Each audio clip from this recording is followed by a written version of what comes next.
So I just recently did this series um, on mindset, and while that's probably the most topical series I could do, I think I want to talk about mindset again, but this time I want to talk about the mindset of failure. Most will tell you these incredible stories of their success. And while that is obviously their truth, I would venture a guess that they spent more time in failure than they did in actually succeeding. But Instagram, Facebook, all of the social media sites, um, the little 30-second commercials that you see about people's lives are about what they've achieved, or what they're doing, or where they're going, or how blessed they are. And testimonies are absolutely important. You must speak life over your life. But I think where most people live is in that nebulous place between I'm not there yet and I really can't go back to where I just came from. So I want to spend a little time talking about the time in the trenches, the time that most people like to hide or give about 10 seconds lip service to it. You know, I went through some things and I came through it. Okay, I'm glad you came through it. But how? Everybody needs to know how. We've been spending a lot of time lately in all of the social media platforms talking about the why. Learn your why. Why do you exist? What did you really come on this planet to do? Why should you have $1 billion? And knowing what to do with that kind of income or resource or influence is key. Trust me, it really is. But how do you get from point A to point B? How do you get from Monday to Friday? You know, the people who live for the weekend are not living because they're spending at least 5 days looking forward to 2 days. You're wasting 4/5 of your life doing something that you absolutely don't enjoy to get to a place of a moment that you might enjoy it. So almost all things out there are geared toward the people who are just talking about what they've achieved, not how they've achieved it. So I can only speak from my personal experience. So let me just give you a snapshot of where I've been and what has happened to get me to where I am. I'm living in the same space that I've lived in for 11 years now.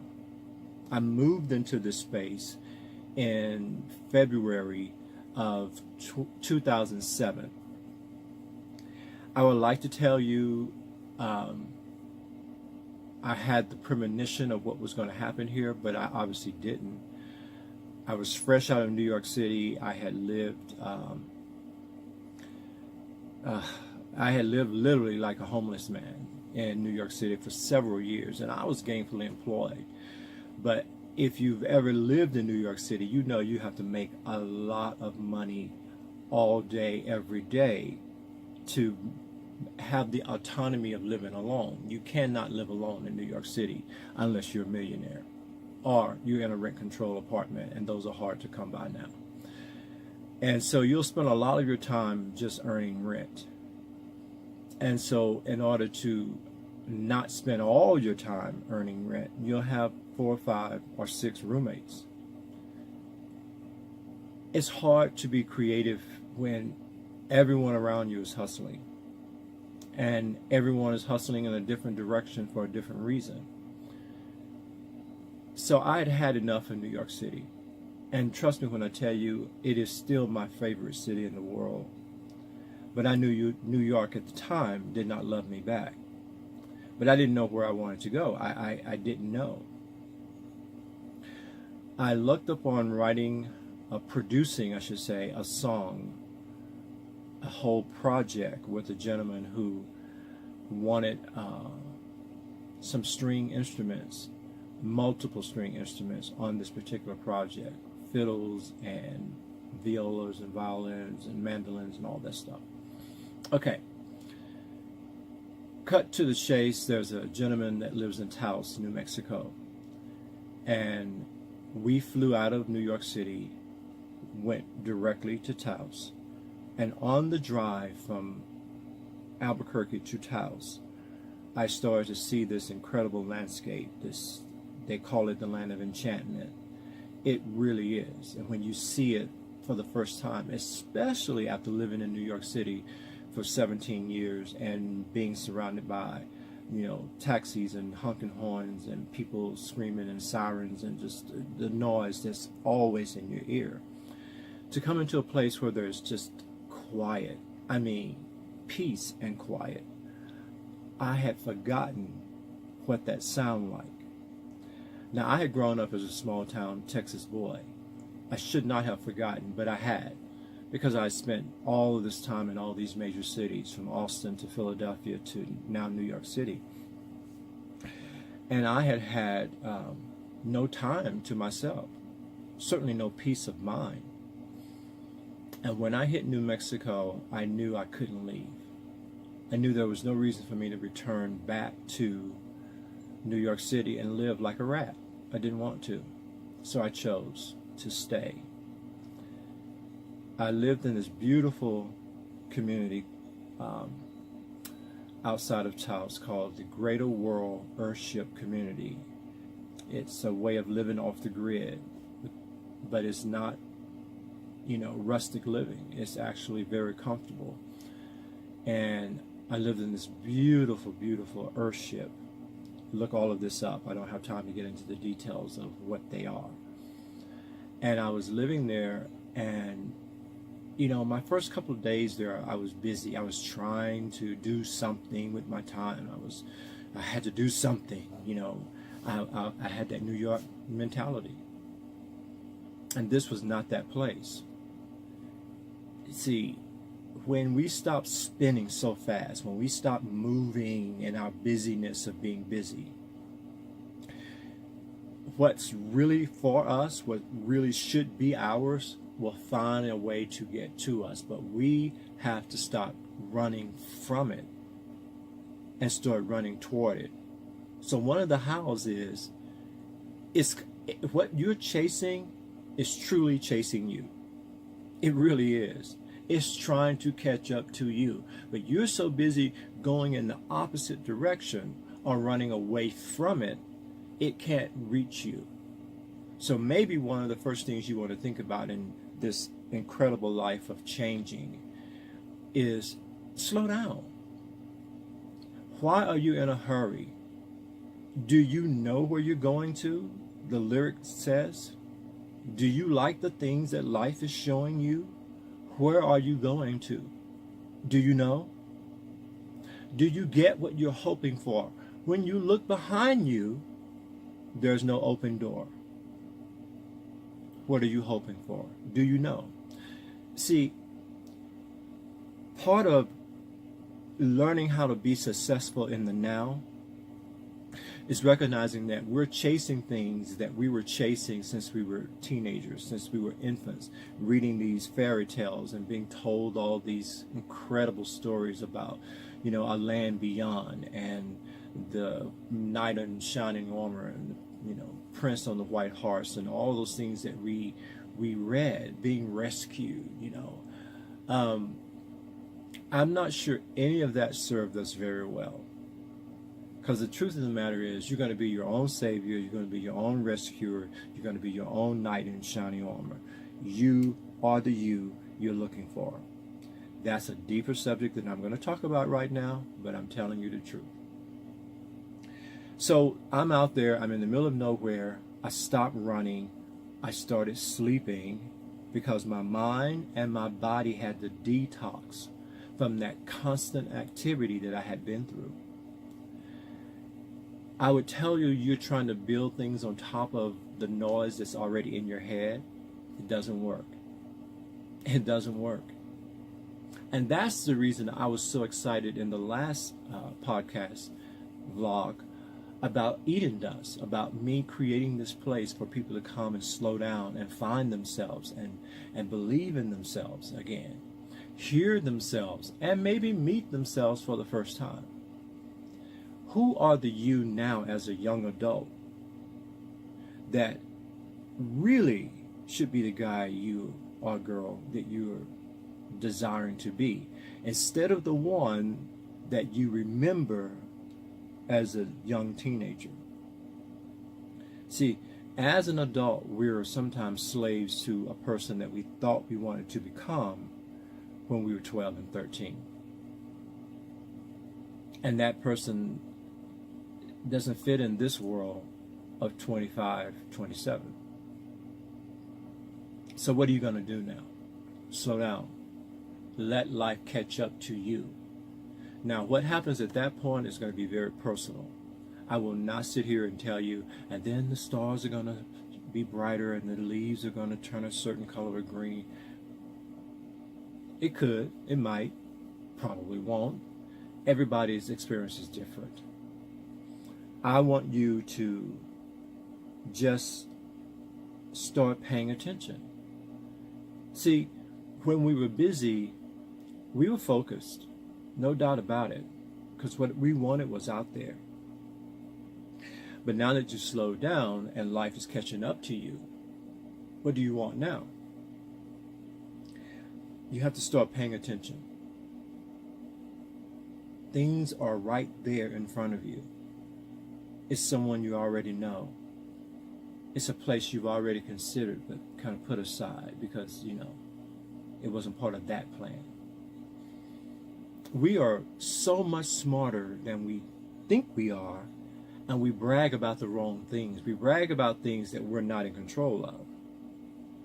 And the things that we really do have an effect on, we neglect to acknowledge that.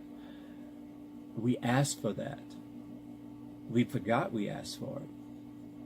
But everything that we're going through, even the troubles, are things that we ask for.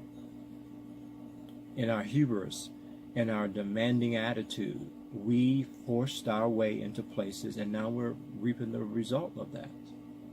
So it takes a while for the dust to settle. My favorite Taoist saying is, do you have the patience to be still until the mud settles and the water clears? Once that clarity comes, and now you know what you want to do, the next hurdle is going to be courage. How do I do it? How do I leave what I know behind? Because it's safe. Even the confusion is comfortable. Even living beneath my means or living beneath my talent is comfortable because it's so familiar.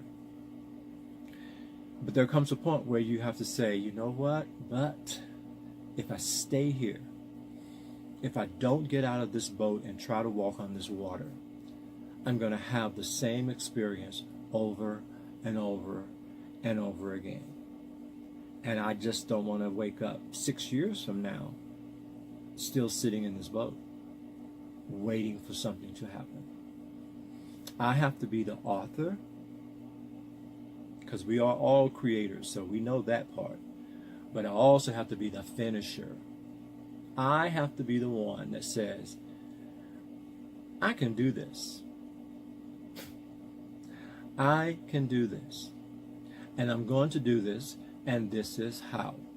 Then you start thinking in that clarity, who do I know that's living the way I want to live? Can I ask them some questions? Can I not fangirl out or fanboy out when I meet them and ask them some very specific questions as to what they did to get from point A to point B? See, we waste time admiring people's success, but we forget that we should be emulating their success. We should be asking them very important questions about their success. How did I do it? How did they do it? Excuse me. One of the things I noticed, I saw this. I could have been sitting higher all this time. How did they do it? How did they do the thing that I admire most in them? I love their songs, yes, no doubt about it. I love their songs, but what I really want to talk to them about is their songwriting. That's what I really should be asking questions about.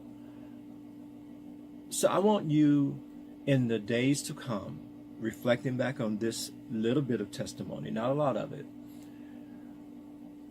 where on this scale of evolution am I? Where am I? Where do I want to be this time next week? Where do I want to be this time next year for certain? And what are the obstacles in my way of getting to that place and achieving that thing? And then tackle the obstacles. That's the courage I mentioned. You cannot get from here to there without courage. You just can't. You can wish and you can hope someone comes to rescue you. And you can waste a lot of time on both. Or you can have the courage to say out loud, this is what I need, this is what I need to do, and this is when I'm going to do it. And give yourself a deadline and make it happen. Now, I know when you start to think like that and talk like that, other people hear you and they will show up and be of an assistance to you, but they don't show up until you start moving. You can't will them into your life if you're sitting still.